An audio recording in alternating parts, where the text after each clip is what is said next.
Tollywood hero Nitin ప్రస్తుతం నటించిన తాజా సినిమా తమ్ముడు. ఇక దీనికి శ్రీరామ్ వేణు దర్శకత్వం వహించగా, ప్రముఖ నిర్మాణ సంస్థ శ్రీ వెంకటేశ్వర క్రియేషన్స్ బ్యానర్ పై దిల్ రాజు నిర్మించారు. సప్తమి గౌడ హీరోయిన్ గా నటించిన ఈ చిత్రంలో లయ, స్వసిక, వర్ష బొల్లమ్మ, సౌరభ్ సచ్దేవ్ కీలక పాత్రలో కనిపించనున్నారు. అయితే తాజాగా శుక్రవారం జూలై 4న ఈ సినిమా ఆడియన్స్ ముందుకు వచ్చింది. మరిప్పుడు ఈ సినిమాకు సోషల్ మీడియాలో ఎలాంటి టాక్ వస్తుందో చూద్దాం.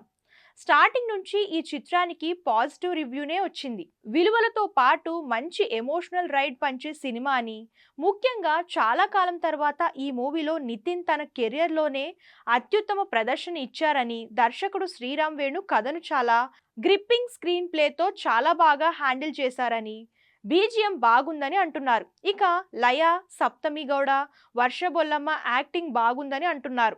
ఇక మరికొందరు మాత్రం ఫస్ట్ హాఫ్ ఓకే కానీ సెకండ్ హాఫ్ మాత్రం సెట్ చేసి పెట్టుకున్నారని అంటున్నారు.